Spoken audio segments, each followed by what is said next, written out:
Next up, we got the rookie quarterbacks. How they perform? By my boy, KTO.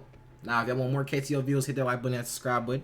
Now, I feel like this rookie class, honestly, the whole, I'm going to say QBs. The whole rookie class, let me turn my camera, by the way. The whole rookie class, I feel like the whole rookie class, from top to bottom, running backs, quarterbacks, in any position, they all did good. You know what I'm saying? So, hey, let's just hop into it. April 27th, 2023, I sat front row to witness the first round of the NFL draft. And talk about a year for quarterbacks. 3 of the top 4 picks saw teams draft their future signal callers. And the biggest story of the night was quarterback Will Levis dropping out of the first round. It's a pretty amazing sight to watch a young I did see about that. Stroud walk by wearing his new team's colors for the first time. Then, months later, I got to witness him start his second playoff game as a rookie. Based on the evidence we have, there is not a soul in the NFL, and that includes Carolina, that wouldn't take CJ Stroud over Bryce Young. So anyways, here we are, 9 months later. How did these quarterbacks finish their rookie campaigns? Let's dive into it. All right.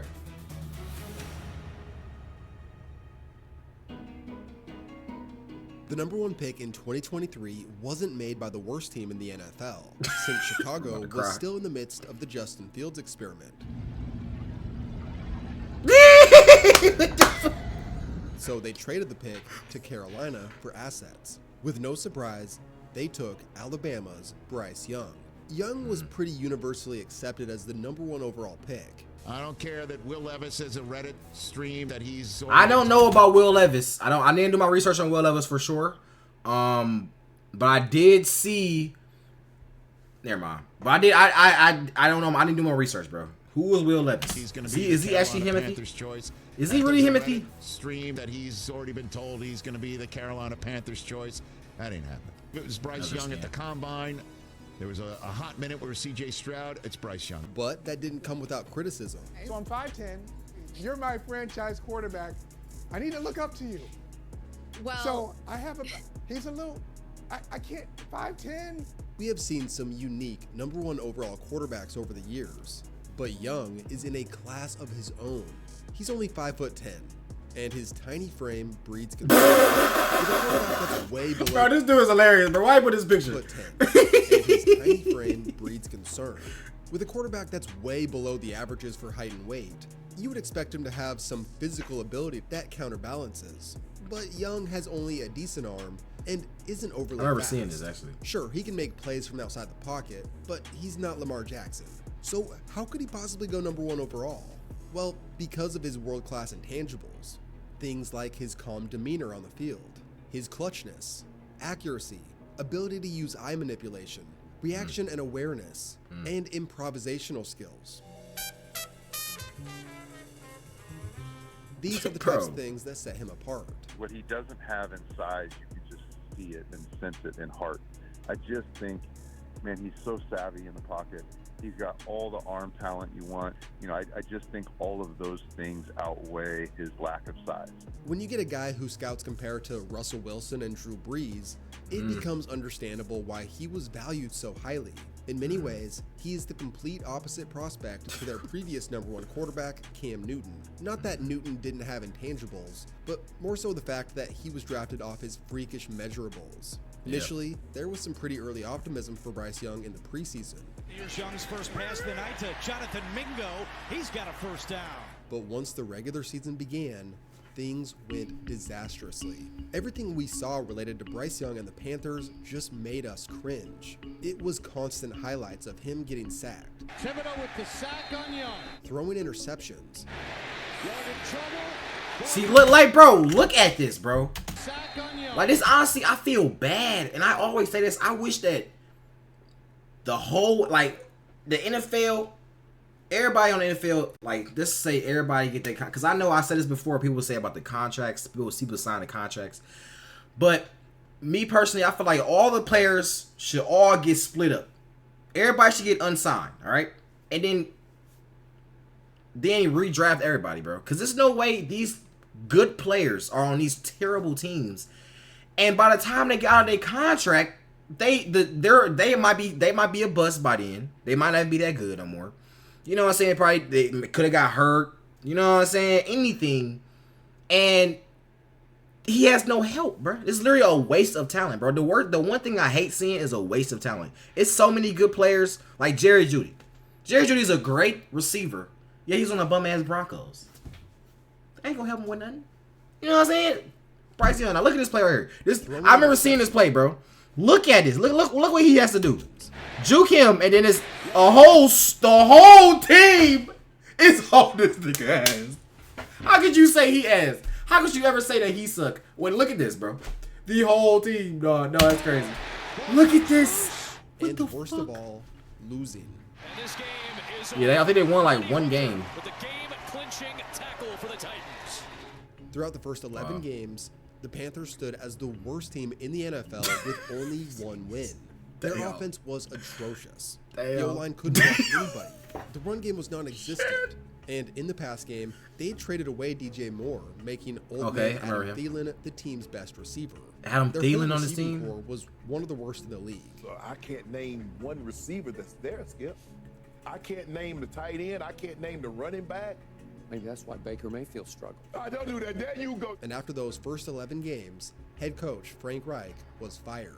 If any of this sounds like it would be bad for a rookie quarterback, well, that's because it is. A person like Bryce could be scarred if thrown to the wolves too early.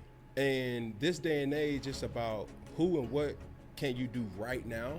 But I think it's the long tenure rather than right now success. Bryce Young, to that point, Right. was the 6th ranked rookie quarterback to start games, ranking behind not just one, but 2 undrafted quarterbacks. Since 2006, his rookie PFF grade was similar to that of Paxton Lynch, Josh Rosen, Deshaun Kaiser, and Brandon Weeden, all of whom were busts. Overall, Wow. Bryce Young finished 2023 with the lowest passer rating among qualified quarterbacks. God damn! Oh! Shit! Oh! We're at the bottom. He did worse than Mac Jones? Mac Jones gotta be the worst what's face in the league. Jalen Hurts, let me go back. Jalen Hurts, Tua, okay, CJ, Brock Purdy #1, Dak. Wait, where's Jared? Top 10, okay, Jared, top 10, okay. Okay, Jared, I see you. Finished I see you, 2023 Jared. with the I lowest see you. passer rating among qualified quarterbacks. From Panthers fans' perspective, they felt that they saw the improvisational potential at times, but a lack of talent around Bryce was ultimately the biggest issue. It is a team game. It is the ultimate team game. If all 11 aren't functioning on the same level every single week, it's not going to be successful. I really have a problem with the idea that if you put CJ Stroud in Carolina, they'd be vying for the playoffs in the NFC South right now. Some also say that the most impressive thing that you can take from his rookie year is how he managed to stay healthy enough to continue to play despite being sacked the 2nd most in the league. Although I'm not ready to write off Bryce Young just yet, Room to run if he keeps it, and he does, and he will get a first down. there's no debating that the number 2 overall pick is clearly better. There is not a soul in the NFL, and that includes Carolina, that wouldn't take C.J. Stroud over Bryce Young.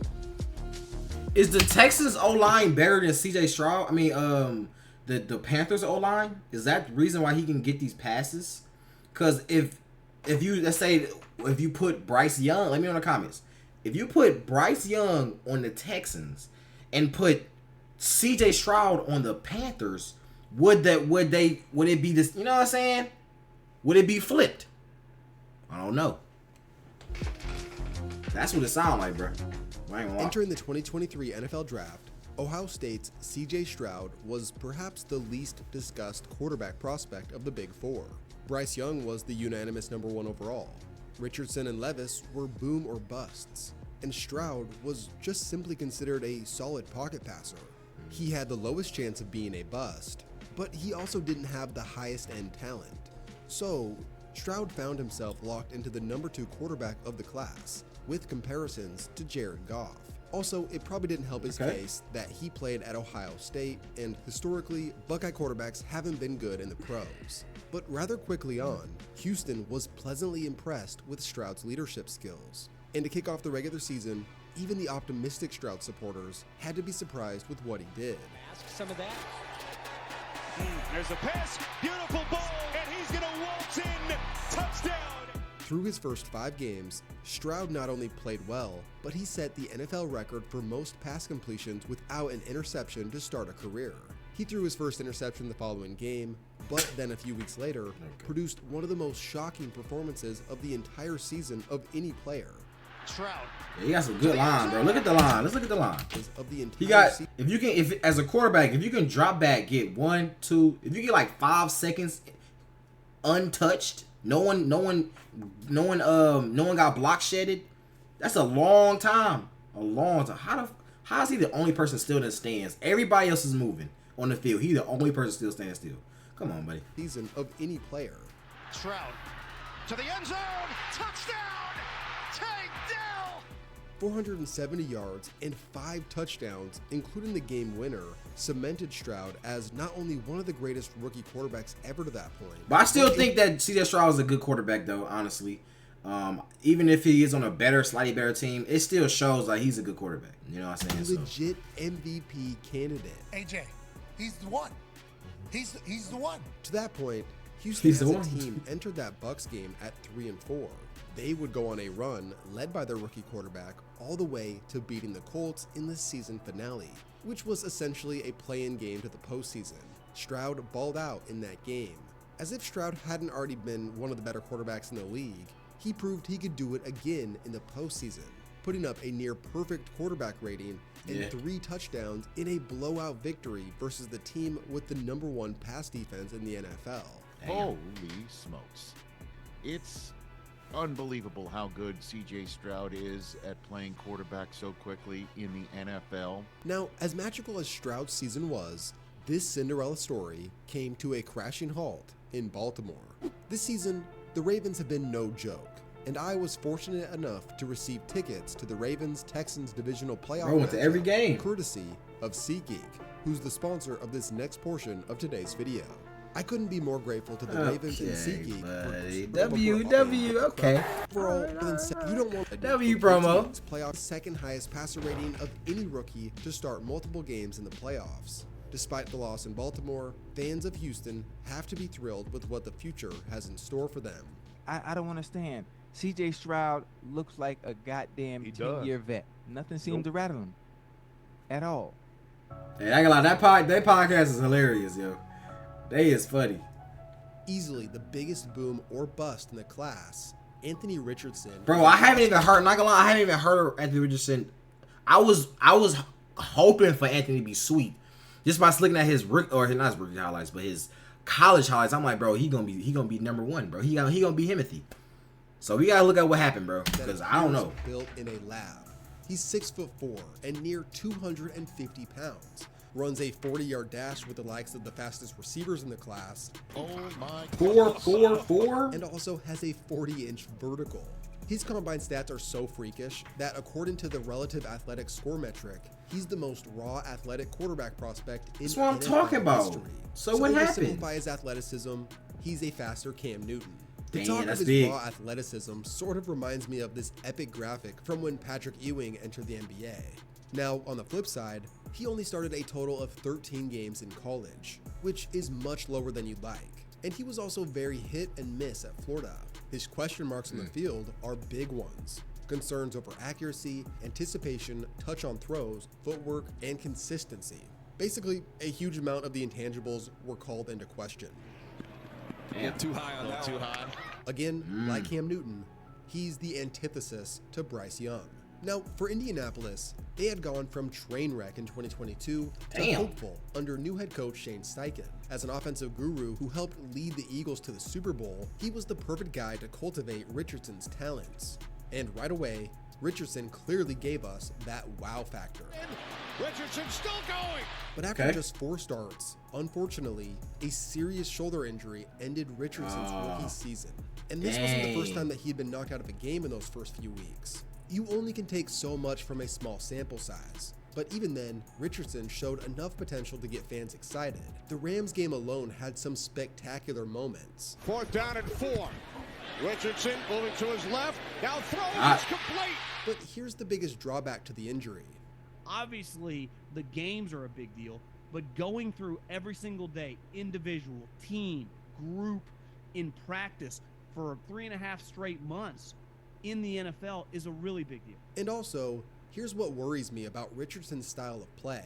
You know, there is a skill that crosses the line to instinct. Yeah. Of how to take a hit.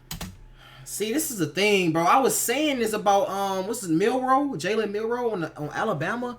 Like, these quarterbacks nowadays, they're not even quarterbacks. They're just straight athletes. They literally, like, bro, I've never seen a quarterback literally, like, look at this play perfectly explains it. Skill that crosses the line to instinct. Yeah. Of how to take a hit. This is not a quarterback, bro. This is a whole running back. You know what I'm saying? And now, I always say it is good to have this. Like, you know what I'm saying? I'm not hating on it.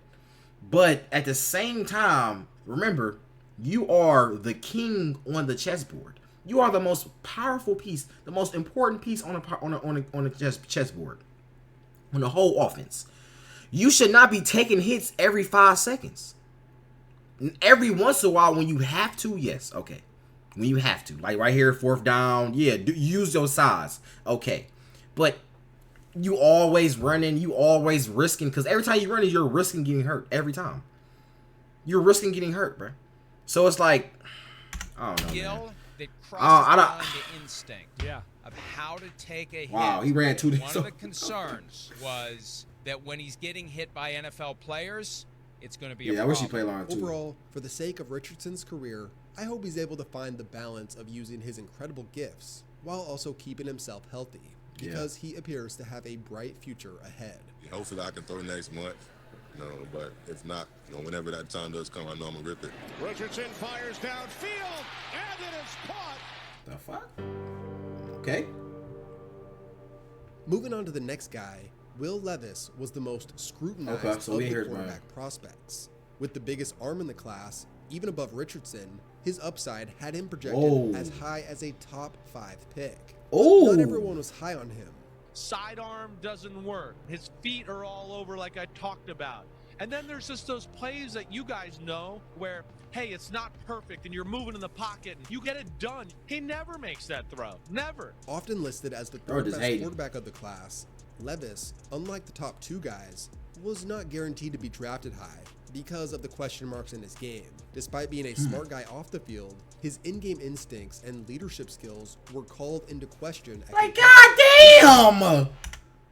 What is this? And leadership skills were called. Like, bro, what happened to sliding? Whatever happened to that? You know what I'm saying? Despite being a smart guy, whatever happened to sliding, bro? His in-game we got literally grown quarterbacks going head up with linebackers and cornerbacks, dropping their shoulder. And leadership skills were called into question at Kentucky. Wow. This led to Jay Cutler comparisons. A dude with a big arm, but questionable leadership skills. Jay had one of the best arms in the league, but Jay was stubborn, rigid, difficult. Jay Cutler. I remember Jay Cutler. People worried. Will Levis with the selfies, the gun show, look at me, the combine, he wore a muscle shirt. I had a head coach and a GM told me they hated that. His nutsack must just be fat and heavy. Let's see. Worst shape of my career after injuries, best shape. December 226, 230. Okay. I mean, shit. Wait, what was he eating right here? That's my question. One of the best arms in the league. Was this a donut or was this a rigid, difficult? And people worried. Will Levis. Is he eating a banana? Bro, that's a banana. What is that? What is that? What is that? What is that? I have never seen somebody eat a banana and the I'm gonna throw up. That's disgusting, bro. That's disgusting. That's disgusting. His nutsack must just be fat and heavy. And ultimately, he'll shake his head. This became one of the biggest stories on draft night when he fell out of the first round. One thing none of us like to see a young man have to go through this so publicly, but Will Levis now will get a chance to go to a team that maybe feels that they can use him in a better capacity by getting him in the 2nd round. The Tennessee Titans select Will Levis. This is a heck of an opportunity. You are thankful for this opportunity, and we're excited to have you. On day 2 of the NFL draft, The Titans selected him 33rd overall. Tennessee had taken project quarterback Malik Willis the year before, but they didn't like what they saw, leading to Levis as the future starter. Fans were going to start calling for Vrabel to be fired if they didn't start. Yeah. There was only one decision to be made. To begin his rookie season, however, Levis was positioned as the third-string quarterback behind Tannehill and Willis, making him the only one of the Big Four quarterback prospects to be on the bench to start the year.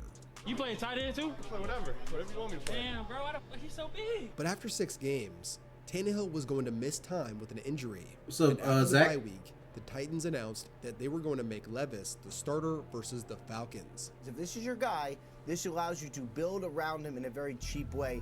Everything is good now for the Titans. He just needs to go out and play well. It's safe to say that he had the wildest debut of any of the quarterbacks. Levis towards the end zone. Got a man. Touchdown. Okay. Just like that, despite the Titans looking like a team dead in the water, Levis looked like a star in the making. There's only 2 rookie quarterbacks who won their first career start this year. And it ain't the guys who were drafted before. Now, the magic of Levis's debut sparked a belief back in the fan base that they desperately needed. But Levis was still a rookie. And is this the Mayo shit? The growing pains set in. He threw those 4 touchdowns in his first game, and he would only throw 4 more touchdowns in the next 8 games, only exceeding a 100 QB rating one more time during that stretch. For comparison, CJ Stroud averaged just over a 100 QB rating.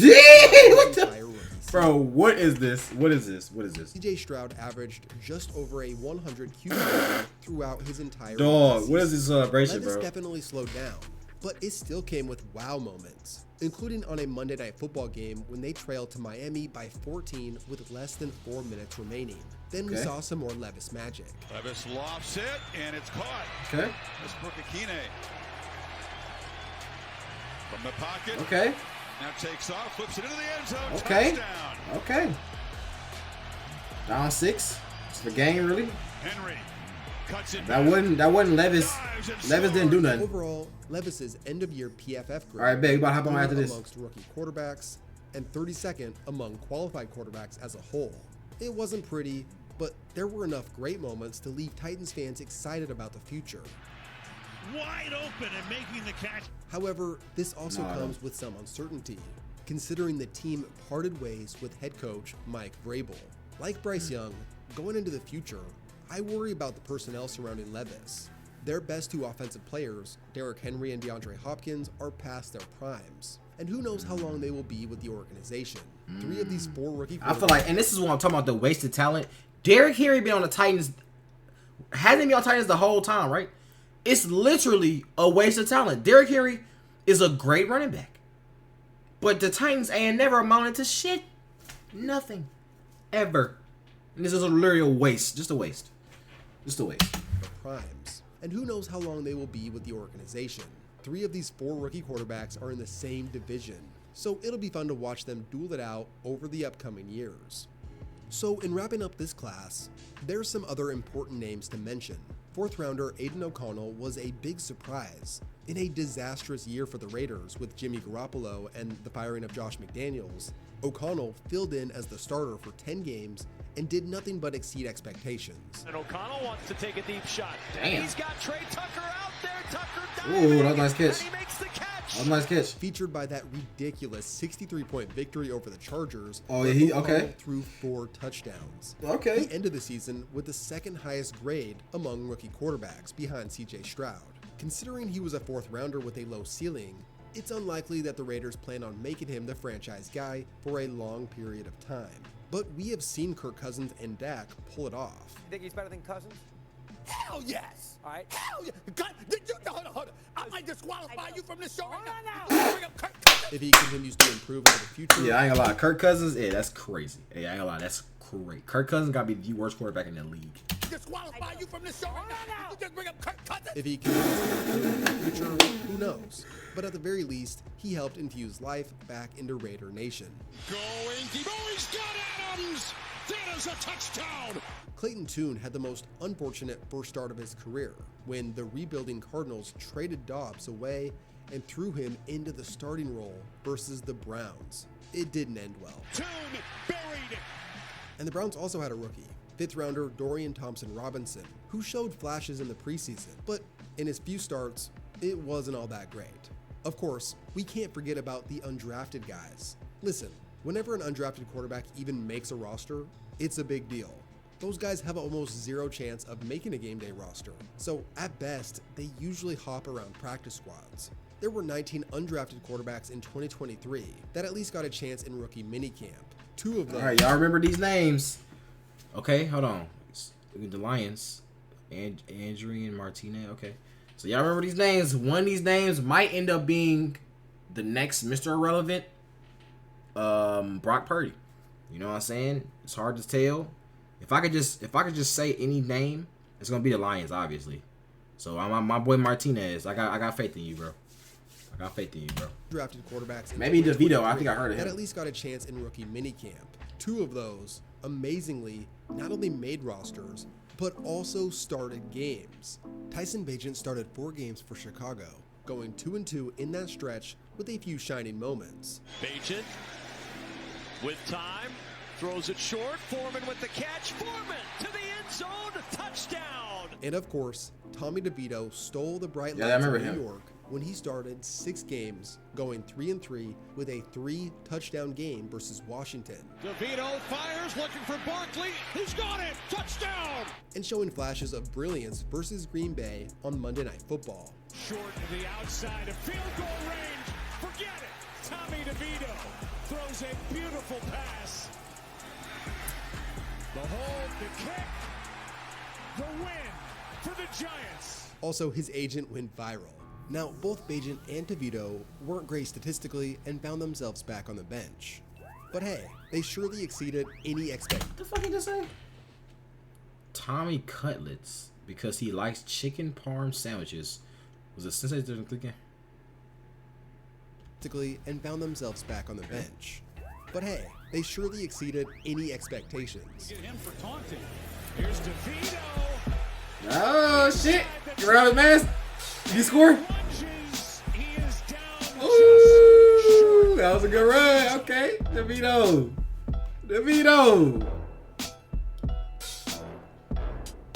Hey.